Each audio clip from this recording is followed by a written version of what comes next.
Add to strings.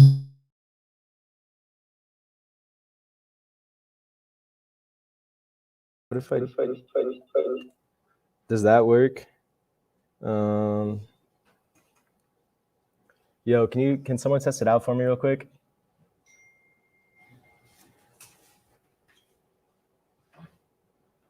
Yo, testing. Hello, YouTube. Can you hear me? Anybody? Heyman? What's YouTube channel? I'm checking. All right. We're good? Thank you so much. All right. Everyone watching on YouTube, sorry about that. Didn't realize you couldn't hear us. But you should have been here. All right. Okay, so as I was saying, I did not show these guys the questions yet, so I have a little bit of a head start on them, but I wanted to get their most raw answers. So here we go. Number one, what are NFTs? So I'll kick this one off and then I'll just pass it over. If you have no idea like what blockchain, crypto, NFTs are, any of that, it's basically like an address, right? And you could think of this address kind of like the coordinates for like a mailbox, for example, or whatever. But it's not a real world address. It's an online address, and it's unique to a token or just like a set of information. So it's uniquely identifiable and verifiably authentic because of its unique address, right? So, you know, a lot of people out there just say like screenshot the NFTs or whatever. It doesn't quite work like that. There's a little bit more to it. But yeah, what do you guys think? Does anybody want to kick it off? I'll take it. So we have this thing called the blockchain. I assume most people have heard of blockchain. It's basically just a ledger of information, a chain of transactions. There are fungible tokens, which are like Bitcoin, Ethereum, the currencies, and then there are non-fungible tokens, which are all, for the most part, unique.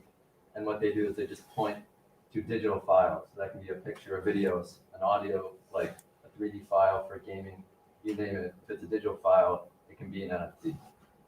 So I think, like, for me, that's the best way to kind of put it. There's just these two types of tokens, fungible and non-fungible, and we're talking about non-fungible today. Yeah, fungible means like replaceable, you know, by an equivalent thing. So like a US $1 bill is fungible because they're all worth the same thing.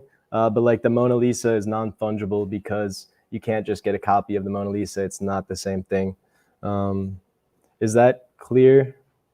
Any outstanding questions about just like the basics of NFTs? I think that I want to get your guys' voices involved as much as possible because we're way too deep to have an unbiased, you know, opinion on what you guys want or need to hear. So please just ask questions as much as possible. I'm sure that a lot of other people have them. And like Max said, you can attach a file to an NFT. I think a lot of people think of NFTs like digital art or like in-game items, but can definitely be used for a lot of different things. There's some people tokenizing mortgages as NFTs because they're not fungible. Each one's different. Another good example is Uniswap. So how many of you guys are familiar with Uniswap, first of all? So, okay, a good bunch of you. The way Uniswap started out is they would issue a fungible token on Ethereum for a receipt when you provide liquidity to the platform. You lost everyone. Yeah, but now they use NFTs. So you can submit essentially custom liquidity to the platform instead of having general liquidity provision for every single price an asset is traded at. So I won't go too deep into it, but for example, say you want to provide liquidity on Ethereum and USD just between the price of Ethereum between $2,000 and $3,000. You can do that now, and your liquidity is much more concentrated than it would be as a fungible token because you'd have to cover every single possible price Ethereum would ever be traded at. Yeah, and like another less abstract application is like you could think of your driver's license ID number as like a blockchain token address, right? It's unique and it's identifiable to you.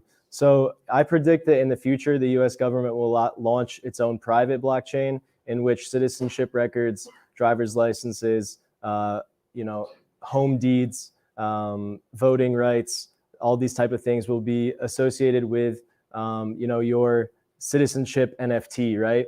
and that way only you can use it, and there's a lot less room for error with that process. So based on capital efficiencies alone, I predict that the US will make that decision at some point.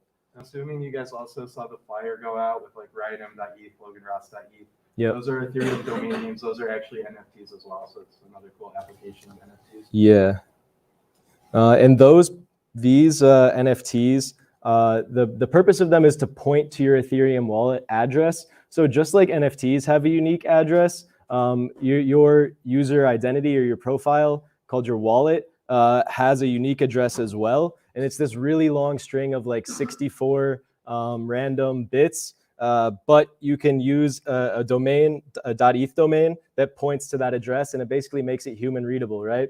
So you can go on Coinbase and you can transfer it. You could just type in, ryanm.eth. Not that you'd ever want to give him your money, but you could just type that in and it would automatically fill in his wallet address for you, which makes it a lot easier and a lot more user-friendly.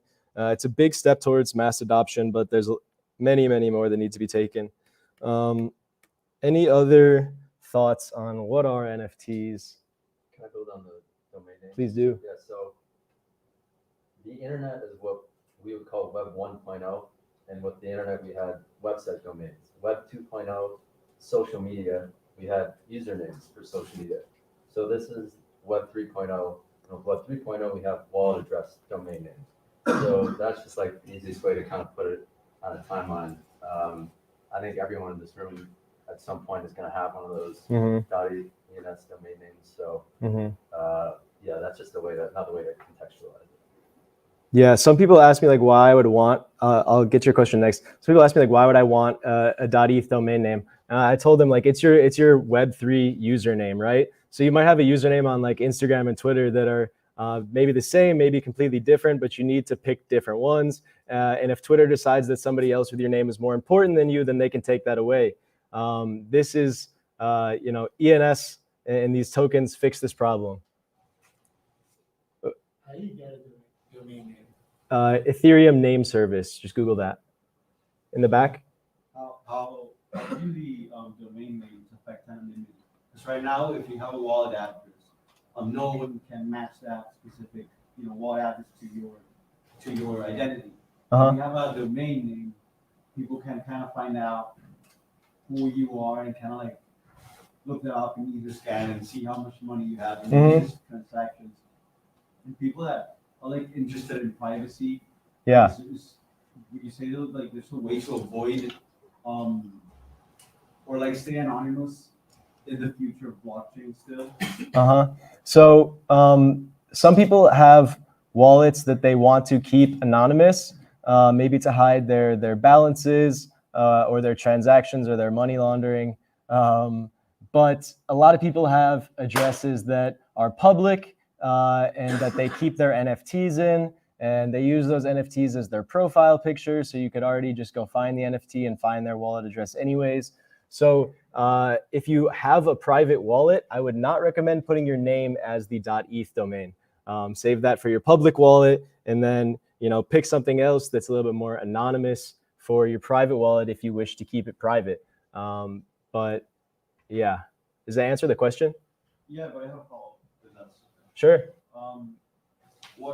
If you want to transfer things between your public and private wallet, that is still like public in the ledger.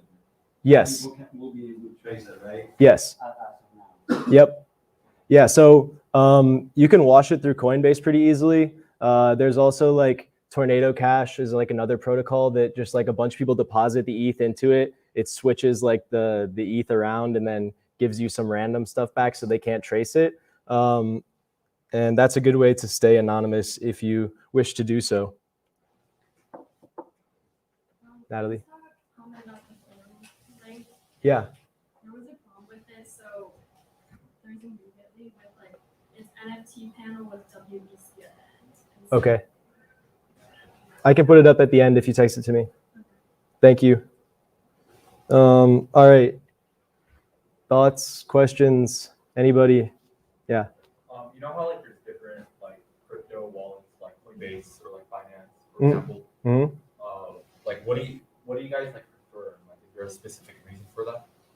We prefer FTX US because they pay us money. No, I'm just kidding. Personally, I use Coinbase Pro a lot. It's kind of like a good medium between user-friendly and, you can place limit orders. Like the regular Coinbase app charges like 3 times more fees, and you can only place market orders. So I'd highly encourage you to get Coinbase Pro. It's the same login. It's completely free as well. It's just for people who can read candlestick charts and want to take it to the next level. FTX.us is also really good, and not just because they gave everyone in our club $50, but they have a lot of more technical options if you are a more technical trader. Also, Uniswap is the decentralized exchange Ryan was talking about earlier. I tend to use that one a lot just so that all these transactions don't end up in a 1099 form at the end of the year. As far as wallets go, I like to use MetaMask. It's really easy to connect with decentralized applications. Yeah. But that's obviously, I'd say it's more risky than using like Coinbase. There's a lot of phishing scams out there, a lot of different types of scams. So definitely be careful. Never connect your MetaMask wallet to any website you don't recognize or that looks suspicious. But as long as you're careful with it, you won't get hacked. Like if you use Discord, for example, don't click links in Discords from a private chat saying there's a free sale going on. Or just make a burner wallet if you want to mess around with stuff you don't know about. I highly recommend that. But like, be very careful with security and wallets. And we could do presentation videos, some sort of like wallet hygiene education type of thing in the future. I think that'd be pretty cool. But yeah, great question. And a hardware wallet's also great to have. I recommend everyone get a hardware wallet if you And for mobile, Rainbow Wallet is my favorite by like 20 times. It's a really great product, the best user experience in the industry by 5x. Yeah. All right, ready to move on? You know what NFTs are? Does anybody not know what NFTs are still? Don't be afraid. Like, we're doing this to teach people. So, all right, cool. Please don't hesitate to ask questions later on. We'll have Q&A. All right, time to fight. Can computers make art? I'll go with yes before I give out my reason. Yes. Yeah. They already do. Yeah. A lot of it, the most successful NFT projects right now are generative. Some artists either does digitally or hand-drawn traits. They get together like 100, 150 traits, and they put it into an algorithm that randomizes it and creates 10,000 NFTs or however many. It's like one of the most popular ways to make it. Wait, so the artist puts it into the computer, then the computer isn't the artist? That's true. No, it's kind of both. Care to elaborate? Well, some are 100% computers. They just get the computers to make it 100%, just kind of give it a direction. But this is kind of a philosophical question about like what is art, but what computers think to be creative. So that is kind of a different question. Sort of. Yeah. There are a lot of like computer algorithms that do more than just randomizing like PFP attributes, for example. Like art blocks is one that Max can talk about more. Do you know how any of those like algorithms work on any, understandable? No, I mean, basically, there's a thing called generative art, which if anyone here owns an NFT and you probably own a profile picture NFT, that's how that's made. What's different about this platform called Art Blocks? Has anyone heard of Art Blocks? A couple people. But what Art Blocks basically is an artist will basically create an algorithm, which is just code. It spits out, 1,000 images or 10,000 images of generated art, and it's on the spot. It's generated. So when you go to the Art Blocks platform, you click the mint button, and it literally spits out a random image from this collection.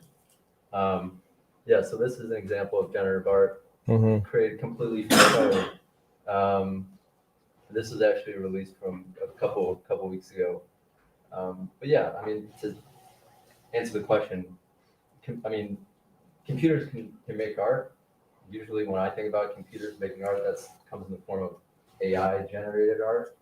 I mean, at the end of the day, that art that you just saw came from a human, right? It's in code. So it's not necessarily the computer making it. It's, there's a human behind it, but it's totally subjective, like what people consider to be art. So you said that like there's a human behind it writing the code. So is the code art, or is the computation that's done by the computer the art? Both. Both? How do you like? What's your justification for the computer running the algorithm being the art? Well, I mean, at the end of the day, I just look at the output. Mhm. The output is art. That's art. What you just Mhm. showed. So I mean, I don't have an issue with the computer generating it. At the end, like there's still like the human creating it. Mm-hmm. Yeah. Does anyone have any thoughts on this? Want to, be devil's advocate? Say computers can't make art. I mean, it's kind of preposterous when you think about it, right? It doesn't seem like computers should be able to make art. Art seems like a human experience or a human expression. I think that my definition of art is that there's some form of honesty that is contained within the piece, right? The art that I'm attracted to is the art that I connect with emotionally the most, right? So if a computer doesn't have emotions, hypothetically, then can it create art? I don't know. I feel like there's more to get into here. If you guys are interested in I mean, I the guess in the it's- conversation, It's important, like why are we asking this question? Yeah. Like, one of the big use cases for NFTs right now is art, and a lot of people, who necessarily don't really understand NFTs or don't quite like NFTs there, or even people in the traditional art world, they don't think a lot of this is art per se. Mhm. And that's like one of the biggest, like, I wouldn't say knocks, but that's one of the biggest like narratives against NFTs. And again, like it's subjective. Like just because the computer's making the art, like does that make it cool?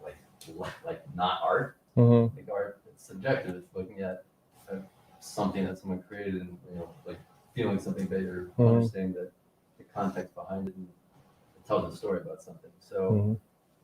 I mean, it's completely subjective. Some people get it, some people don't. But I think 10 years from now, that this won't be a debate. I don't think.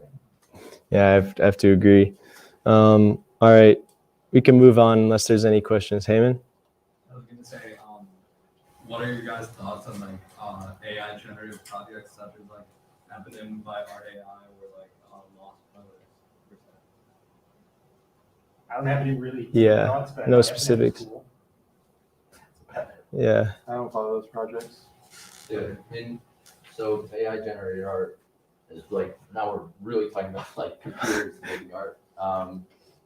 And like one of the projects John was talking about is you literally just type in a word and it produces a piece of art, just totally created by the computer.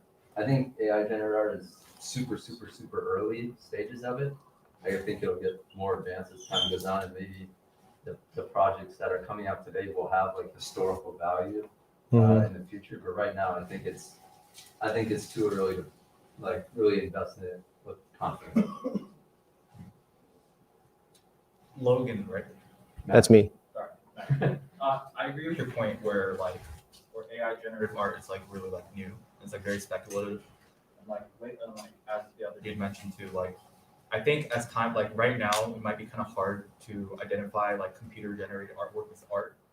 But as people get more into AI and we're able to like build the code to predict things better, or for example, it's gonna be the coder or like the visionary behind what the coder is doing to implement like emotions into like their generative art pieces that then that they can like generate or like make a custom one-of-one. You know what I mean? So I feel like it's still like relatively new. There could be an argument for where computers do not make art, but I think with the progression of how things go and we're gonna see like technology change, especially with AI. Like, cause there's already like other projects where like they have an AI like generated like piece of work, which might not be an NFT, but like they can already do it. You know what I mean? So I think, yeah, like you said too, like in the future, like it's not going to be a conversation of whether or not computers can generate art. Yeah. And what's your name again? Oh, Justin? Justin. Yeah. Thank you, Justin. If you guys want to just like say your name before your question, that'd be awesome too, so we can start to learn. But yeah, are there any other thoughts on this? All right. Oh, Noah? Mostly, I agree with Justin in that regard. I think the intention behind the art, especially as it's more complex in the future, is really where the art comes in, because these AI systems are going to be relatively deterministic, and the generation that it generates, whatever it generates, is going to be sort of rooted in the intent of the person who's manning the system. So yeah, I agree that it's intention based. Very cool. Thank you, Noah. All right. What does community mean in Web3, specifically to PFP projects?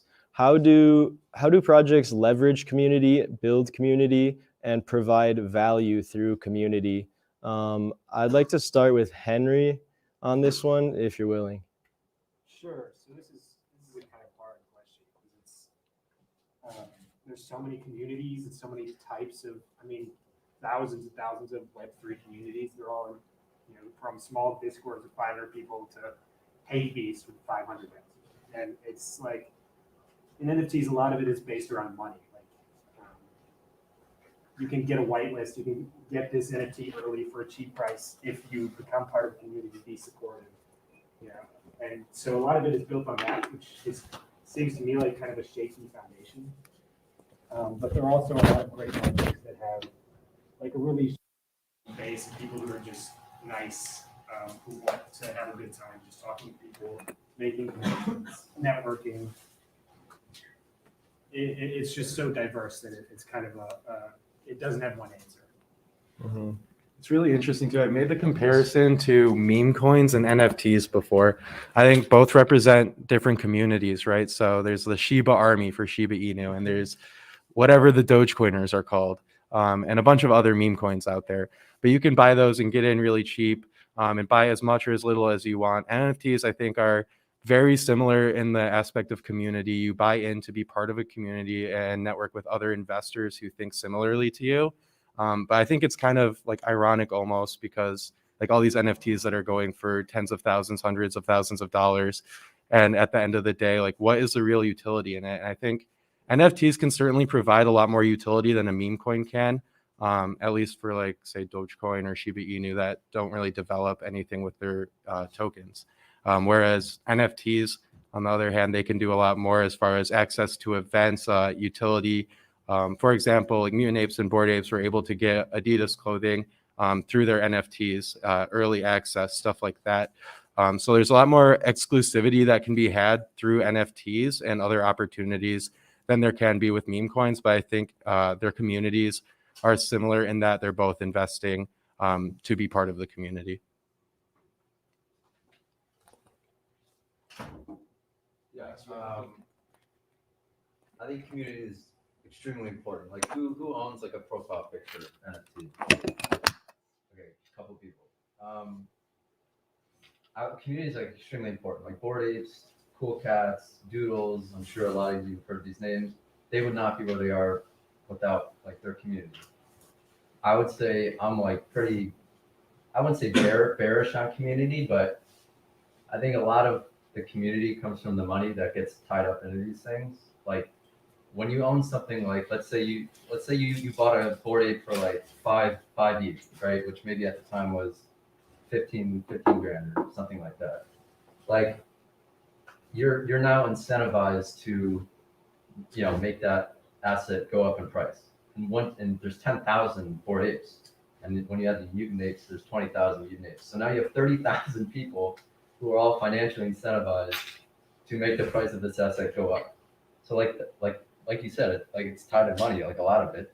That's not necessarily a bad thing, but like, you know, if it's entirely based on money, obviously it's not great, because now those stuff is going to keep going up and up and up and up, and prices go down. The community, you know, gets angry or frustrated. The price is going down, and the community, you know, might not be as great as it was when the prices were going up and up and up. Mm-hmm. But like in order to get any project to any level of significance, like having the community is I don't want to say the number one thing, but it's extremely important. Yeah. You finished? Yeah. So a lot of people ask, like, why are NFTs worth anything, right? What's the underlying value? It's just an internet picture. Why are people paying so much money for them? And the reality is that at the end of the day, your NFT is only worth what somebody else pays you for it, right? So, the floor might be going up, it might be going down, but when you're in that NFT, you have no ETH. Theoretically, you have to cash it out. And being that there's only 10,000, that they're all very unique, it's a highly illiquid market. So sentiment can change on a dime in crypto. We've seen it time and time again. And all of a sudden, this project comes out, and some people dig in. They find some stuff they don't like about the creators, and it's all over Twitter, and everybody's dumping it, and nobody can sell because nobody's buying. Within an hour, the NFT market is always on, and they're always trading, and they're always paying attention. And so there's a lot of risk that comes with this liquidity, or this illiquidity. So the value is what somebody else is willing to pay for it, and to convince somebody else that it has value, you need to convince them that there is utility in owning this asset. Utility could be access to the club, access to the community, and therefore community is the easiest utility that can be bootstrapped, right? You can start a Twitter, you can start a Discord, and with very little money, you can get 10,000 members in your Discord. You can have a community. You can have people that are interested in the same things talking about these things, and you could have exclusive events. There's quite a few celebrities in the Bored Ape Yacht Club. There are parties which you can only get into by holding the NFT that have like free performances from Lil Baby and all these other artists that have just gotten into them in the past year. It's only going to grow more and more, at least for that community in particular. But there's a lot of other ways that people create utility. And I don't know, do you guys have any good examples you want to talk about? Yeah. So there's an entrepreneur. Max, you want this? Is this helpful? There's an entrepreneur named Kevin Rose. He's from Web2, or he was really a foundational entrepreneur with the internet, and he recently launched. He has a podcast called The Proof Podcast. It's an NFT podcast, probably top 5 in my opinion. Highly recommend.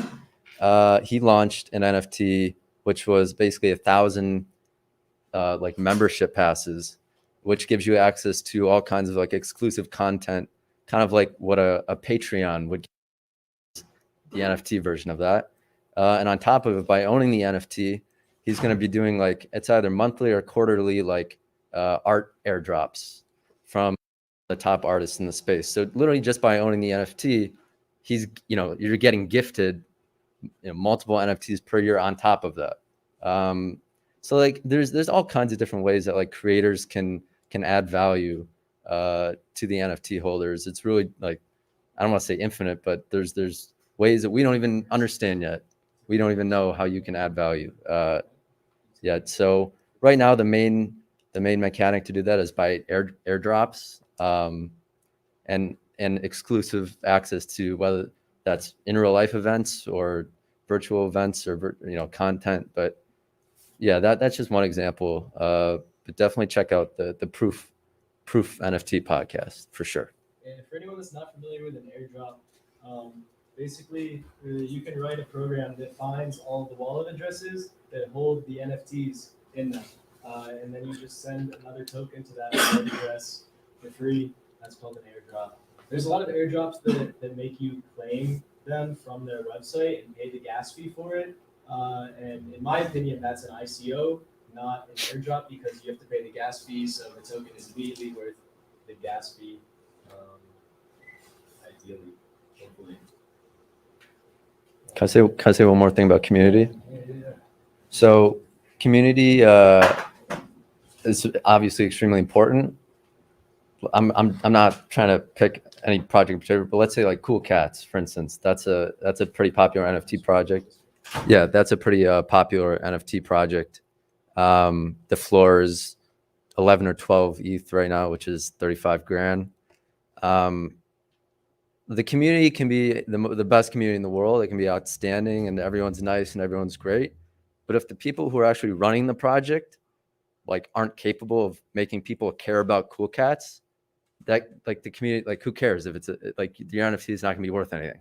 Like you can have like a great community, but the most important part of this is who's driving the, like who's behind the project. Like, are they capable of making this successful? So yeah, that's just another comment I had. Yeah, sure. I actually have a point on the community within NFTs. It kind of makes NFTs into a Veblen good. If you're not familiar with what a Veblen good is, it's essentially a product that as it gets more expensive, it becomes more desirable. I think NFTs really fit this description pretty well. So for example, like with Bored Ape Yacht Club, maybe 6 months ago, it would be cool to be in the Bored Ape Yacht Club because you have access to the Discord, and you can get into a group chat with a bunch of other people that spent $5,000 on an NFT. But these days, including mutants, it's $50,000. So now all of a sudden you're in a group chat with 30,000 other people you can network with that have $50,000 to drop on an NFT, or $250,000 to drop on an NFT for Bored Ape instead of a mutant ape. So I think that's really interesting, and I think that celebrities get in as it becomes more expensive as well. I think that's important. Celebrities aren't going to be flexing like a low-end NFT, right? They'll be getting into the top-notch collections. And I think that mitigates risk in the NFT space, being in a collection that celebrities have adopted that's expensive like that. So. Yeah, I'm Alex. I was wondering, like, the NFTs, when they get minted, the artist gets a lot of that money. So, like, what do you think of the projects like mdao, where they're then using that money to go and like buy a golf course, or I think there's others that are trying to build a casino in the metaverse, for instance, and like gambling games, I think, and stuff. Like, do you think that will continue, where the DAO is actually using the money for purposes that just kind of... Yeah, nowadays I feel like most NFT projects have pretty solid roadmaps with a lot of big promises, whether that's developing something in the metaverse or buying real land and throwing parties or making a club. But you really need to look into the team, not the roadmap, because I think that probably 90 to 95% of these teams are incapable of actually delivering on that roadmap. And as the community sees that nothing is getting done, they'll start selling off, right? And they'll have less funds to create these things with. This is, again, where I think there is utility with expensive NFTs, because a lot of these projects have royalty fees. So, for example, I know Bored Ape Yacht Club has a 5% fee for every transaction. When you buy or sell, there's a royalty fee of 5%. So they're automatically getting 5% of the volume of all of these sales. They're getting millions of dollars a year, which then provides them the opportunity to throw these events with Lil Baby, private concerts, yacht parties, and all these other things. It's a good transition to our next question, which is how do you pick the good ones? We hear that a lot. So Justin, I know you had a quick question first before we move on. Yeah, sorry about that. No, you're good. I didn't see. So I'm actually part of an NFT project where just a quick background for everybody is we're trying to become like the first record label on the blockchain and also sign artists. Cool. And like currently we have like some like medium level like producers. Like we're trying to get some celebrities on it and stuff like that as well. But like you guys did bring up some good points where a lot of the project is like even though the community matters, like it's also like kind of like who's behind the project. Yeah, for sure. Or like like people like us who are just like like fresh out of college or something, whatever. It's always gonna be a struggle, like kind of like show our credibility and to show that we can deliver on the promises that we make, right? But then like in those early stages of like building an NFT community like on Discord, how would you like recommend to do it like organically? Yeah. Like marketing or like marketing or getting like some like high level like celebrities or something like it's mostly a numbers game. Other than that aspect, well, how would you like recommend? Yeah, that's a great question. So I've recently been bootstrapping an NFT project that I'm advising for. It's called the Midnight Club, and it's 90s JDM race car themed. So for example, what we've been doing is like finding people who are into cars and saying, hey, we're going to have a Discord event where we talk about cars for an hour. Just like come hang out with us, right? We're not trying to sell anything. We're literally just trying to meet people that are interested in having a conversation with us. So that's a really big one.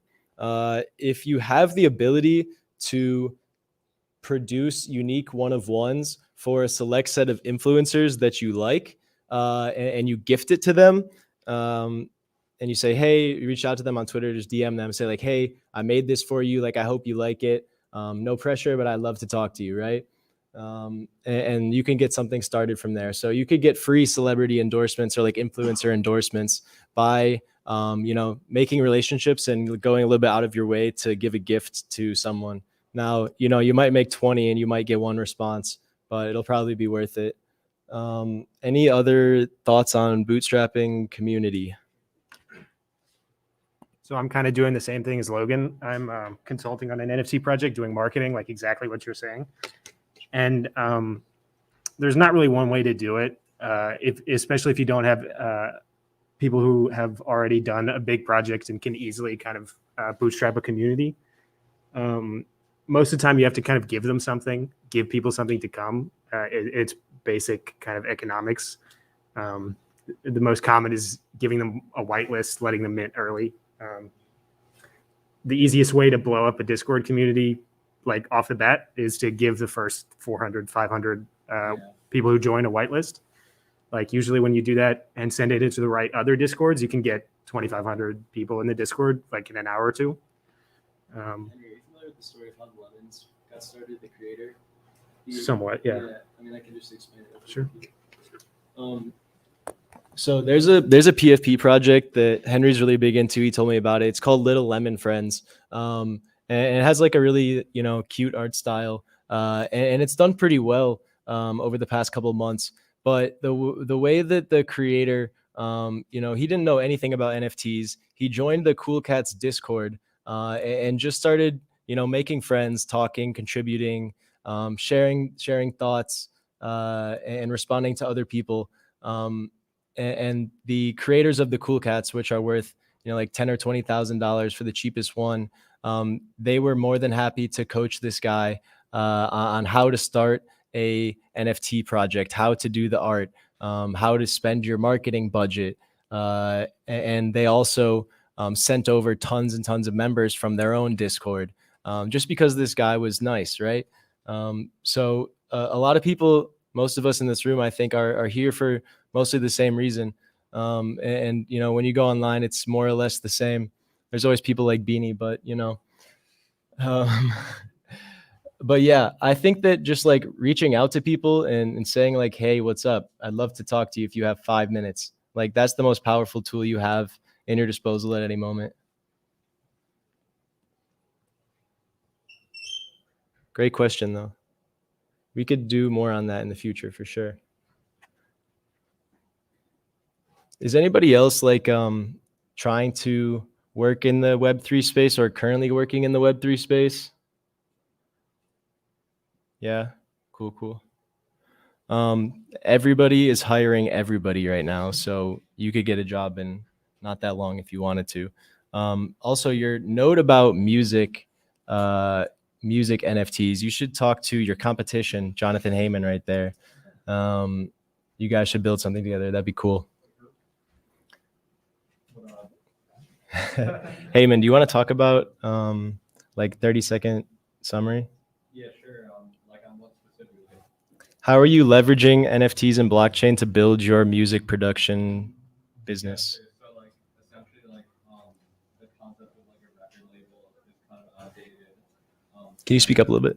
Essentially like the only, and now like with independent like labels and like companies being able to distribute their music without a major label, it's kind of only allowed the bigger labels like Columbia Records, Republic Records to have leverage in the sense that they have money to provide to these artists. So through decentralization, people can provide liquidity to projects that they believe in, and in exchange get a stake of ownership in that music. Kind of just eliminating the record label as a third party. Yeah, I love being the first one to like find a new artist and like show my friends who are also in the same type of music, right? And for years I was like, oh man, if only I could just like invest it or like, make a pick and invest in this artist's future. Like I think they're gonna blow up. And now you can actually use NFTs to do that, right? So this artist can do a public offering of maybe 20% of the royalties from their new song. or what Heyman is doing is like bootstrapping concerts, right? So if somebody wants to like throw a concert and get their artist, or if you're an artist, you want to throw a concert, get your name out there, but you don't have the money or the networking to do that already, you can just put out like a crowd fund and reach your audience all over the world, right?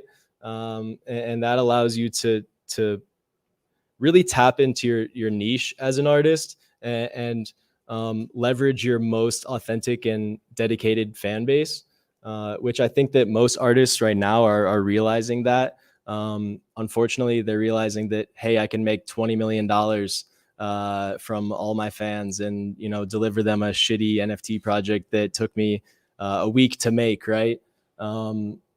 So, you know, not all NFTs have value. I mean, you know, no NFTs have value that isn't perceived by someone else. So, you know, be thinking as like a generalist mindset as you can. Like, why would somebody want to buy this from me at the end of the day?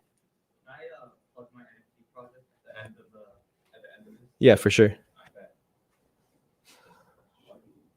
All right. We have like not enough time left. I feel like we're just scratching the surface, but I guess we could stick to this question. We could continue with how do you pick the good ones, or we should say we could do the last one, which is should I invest in NFTs? Hands up for this one. All right, cool. We'll pick the good ones. Do you guys have any thoughts? Any questions? Has anybody made a really good NFT trade that they want to tell us about? If so, how did you find it? I've been investing a lot in the VV NFTs, especially the Disney ones. The VV ones? Yeah. Okay. Right now, people don't like VV because it's like centralized. You also like have to buy like gems, and you can't like transfer those gems for money. But I just like believe in Disney. I bought an R2D2 one for I think like $50. It's now worth $8K. And then, Jesus. And how'd you find out about that ahead of time? TikTok and Twitter. Really? Yeah. I honestly find all my stuff on TikTok. The scary part about that, a lot of it's just like scams. Yeah. Yeah, Also, definitely. Twitter, you'll find good spaces Mhm. there. Twitter's how I found like Marhaba, the one I told you about. Mhm. And then like Telegram's also pretty good. Mhm. Cool. Thank you for sharing. So if you guys find projects, you don't really know what to think about them, you want to get our takes on them, we have a Discord channel with a shill zone and like a questions channel as well. So if you have like big picture DeFi blockchain NFT questions that other people will most definitely have in the future, please put them in the questions channel and you'll get a ton of responses, hopefully. There's also like the shill zone. So if you want to drop your own project or try to pump your own bags, that's the place to do it. Also, if you want to throw projects in that you are heard about on TikTok, but don't know if you're going to lose all your money, that's probably a good place as well. We have hopefully collectively the ability to help everybody out here. But also this is a community, so everybody should help everybody. If you're not in that Discord yet, mdao.info. The link is at the bottom. All right. We are definitely out of time, but does anybody have any questions? Something that I guess interested me that I've been in and out of the space, I'd say recently. However, I haven't done much research, if any at all, on the DAO itself. Mm-hmm. If you could talk briefly about what the creation process looks like that, or exactly what it is and how you run it. For sure. So we actually used a platform called DAO House that allowed us to summon our DAO in like 10 minutes. It was pretty simple. Yes, it is easy to make and it's easy to use too. So what DAO House does is they just have like a templated smart contract. So you fill in a couple, blanks on their front end and you click summon and it puts all the smart contracts, mints them all on chain for you, makes everything really easy. We did ours on Polygon. This way people can vote without spending $40,000 and 2 kidneys per transaction. So if you click on the logo here, you could see DAO House, and you can connect your wallet here. This is the mdao, so you could view all the proposals. Sort by. I guess there's I'm not logged in, so but yeah, we have, and also if you have a .eth domain, it will get pulled into DAO House, so that's another reason to get one. But yeah, it wasn't too hard to set up the DAO. The toughest part, I think, is that it's on Polygon and there's no Coinbase deposits to layer 2 yet. However, Coinbase did confirm that Polygon will be the first layer 2 that has direct support. So eventually you'll just be able to buy ETH on Coinbase, buy Matic on Coinbase, and send it right to your Matic wallet, which will save like $100 in transaction fees every single time. So that is really, in my opinion, going to be the time when we see layer 2s really explode. For sure. Great question. So I know, you guys talked about a little bit on community and utility, but is there anything else you can add, just, talking about, telltale signs or differentiators for, a project that maybe hasn't come out yet, have potential for growth? And then where can I be looking, to get reliable information to make sure it's not a scam, like, Twitter, Discord, like, where am I looking? Yeah, great question. So Ryan and I do all the approvals when people reach out to us at Benzinga, like, hey, is this project legit? So what I do is I'll first go to their website, I'll go to their Twitter, and I'll go to their Discord. I'm following like hundreds and hundreds of people that are in the crypto space. So if they're not followed by anyone that I know, that's a red flag right away. You can also look at their engagement, and be cautious when you're looking at engagement because there's also bots. So you might want to take it a step further. Go to their website, look at the team, and try to find their LinkedIn. I've seen multiple projects where there's like pictures and names in a LinkedIn link, and then I'll click on it and it will not exist. If you didn't actually do your due diligence, you'd probably get rugged. So like really dive in and like ask questions. Also, the fastest way to get an answer is to hop in the Discord and say, hey, who started this? Can I talk to you real quick? Like, I'd love to learn more. And they want you to be in their community and send them your ETH. So they'll probably answer.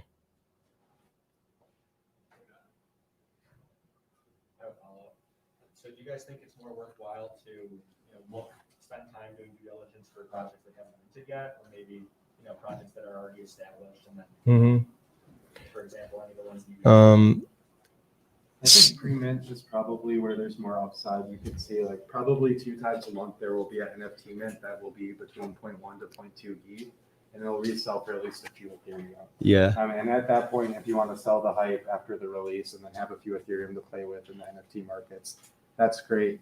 I think a telltale sign to find those NFT mints is just see what other people are talking about, watch YouTube videos. Another important part is just how many members are in the Discord. So if there's 10,000 NFTs in the collection, there should be at least 10,000 people in the Discord. Albeit a lot of investors will be buying more than one. You want to see a lot of people in the Discord. So like today, Heap Beast released and there were 500,000 people in their Discord. One of the largest Discords out of any NFT server ever. Yeah. And they immediately started reselling for 6 Ethereum and the price was 0.2.